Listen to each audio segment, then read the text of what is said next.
ব্লগে স্বাগত। আজকে সকাল সকাল আর অন হতে পারিনি, আর সকাল সকাল কোনো আমি ব্লগও করতে পারিনি। তা এখন আমাদের এখানে প্রায় ঘড়িতে দুপুর হয়ে গেল।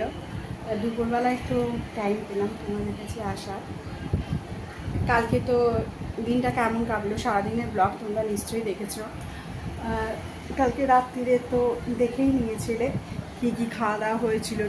সেই জন্য আজকে আর সেরকম রান্নাবান্না কিছু ছিল না, কারণ কালকেই যেহেতু রাত্রিরে খাওয়া দাওয়াটা ও কিনে এনেছিল, সেই জন্য ছিল সব, সেটাই আজকে দুপুরে খাওয়া হয়েছে।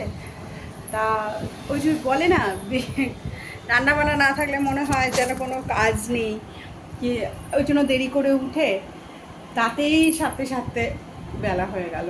কোনো কাজ নেই ভাবতে ভাবতে এই টুকিটাকি এটা করতে করতেই দেরি হয়ে গেল। আর কি বলবো, যাই হোক, সবাই কেমন আছো? ছোটোটা এখন ঘুমোচ্ছে, আমার ছোটোটা এখন ঘুমিয়ে পড়েছে, ঘুমোচ্ছে। বড়টা টিভি দেখছে, কাল থেকে পরীক্ষা, একটু পরে পড়তে বসবে। তোমরা সবাই কেমন আছো? কেউ তো কিছু বলো না, ওই জন্য আমি কিছু বুঝতেও পারি না। যাই হোক, এই হলো আজকের সকালবেলা, যেহেতু ভিডিওটা করা হয়নি, এই জন্য দুপুরবেলায় ভিডিওটা দিয়ে দিলাম।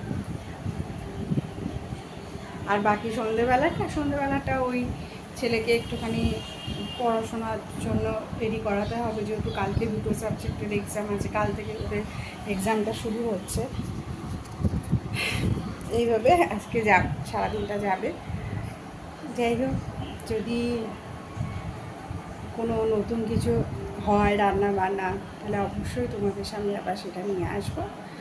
এখনকার মতো এইটুকু, চলো তাহলে, বাই, টাটা। হ্যালো বন্ধুরা, কৃষ্ণা ব্লগে স্বাগত। সন্ধে হতে চললো। আজকে আমার ছোটো ছেলেটা এখনও অবধি ঘুমাচ্ছে, ও দুপুর 2:30টার থেকে ঘুমোচ্ছে। আমি ভাবছিলাম ও যদি উঠে যেত তাহলে কী করে আমি বড় ছেলেকে পড়াতাম, ও কোশ্চেনগুলো করবো, কিন্তু ও আজকে পুরো 2:30টার থেকে এখন ধরো সন্ধ্যে 6:30 বাজতে চললো, ও এখনও অবধি ঘুমোচ্ছে। তাই ভাবলাম আমার যখন মোটামুটি সব হয়েই গেল, তাহলে আসি, তোমাদেরকে জানাই আমি এখন এই টাইমে কী করছি। তাই জন্য ছোট্ট করে একটুখানি তোমাদেরকে জানিয়ে দিলাম। এখন মোটামুটি 6:30 বাজতে চললো। আমার দুপুরবেলায় যে ছেলেকে পড়ানোর যে প্ল্যানটা ছিল, ওটাও মোটামুটি হয়ে গেছে। ছোটো ছেলে এবার হয়তো উঠবে, ওঠার কথা, কারণ যেহেতু 6:30 বাজতে চললো, আর কতক্ষণ পর ঘুমোবে। যাই হোক, এইভাবে তো চললোই দিনটা, সন্ধ্যেটাও এইভাবে কেটে যাবে। আর বড়টা একটুখানি কম্পিউটারে এখন গেম খেলছে। এই হলো আজকের আপাতত রুটিন।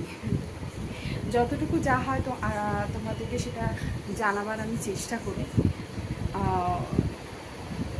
এটাই, চলো তোমরা সাথে থাকো, পাশে থাকো, তাহলে আস্তে আস্তে আরও অনেক কিছু জানতে পারবে, দেখতে পারবে। চলো তাহলে।